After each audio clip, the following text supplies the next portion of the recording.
Hi అండి. ఈరోజు మేము ఏకాదశి కదండి. ఈరోజు దేవుడికి వేయడానికని మొరము, అందులోని మేము క్వార్టర్స్లో రెడ్ కలర్ ఉంటాయండి. ఆ కొమ్మలు తెచ్చి వేస్తామండి. ఈ రెండు కలిపి మనం మాల కట్టి దేవుడికి వేస్తే చాలా బాగుంటుందండి. అలాగే ఇందులో పువ్వులు ఉంటే పువ్వులు కూడా యాడ్ చేసుకోవచ్చు, మన ఇష్టమేనండి. అలాగే ఇక్కడ మా అత్తగారు చూడండి ఎంత చక్కగా మాల కడతారో. ఆవిడకి ఆ 60 to 70 ఇయర్స్ మధ్యలో ఉంటుంది, 65 to 70 ఇయర్స్ మధ్యలో ఉంటాయండి. అయినా ఆవిడ చక్కగా మాల ఎంత చక్కగా కడుతున్నారు చూడండి. అలాగే చివరిలో చూడండి మాల ఎలాగొచ్చిందో. అలాగే నా అసలు తీయలేదు తలుపు. అలా ఆయన ఏదో ముగ్గుతాను.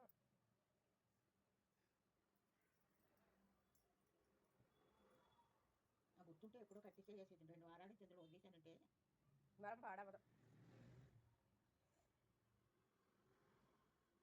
తెస్తావా తెచ్చినా కొమ్మలు ఎత్తదేమో నేను చూశాను. అంటే నేను ఇవి తీస్తున్నాను కదా, వెళ్తావేమో అనుకున్నాను. పడుకుంటూ పో. అయినా తిన్నంత పని చేయలేవు.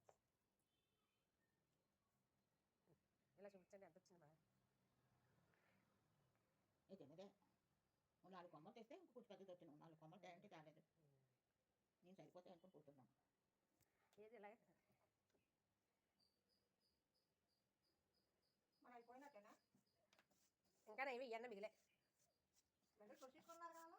ఎక్కడ చూసాం.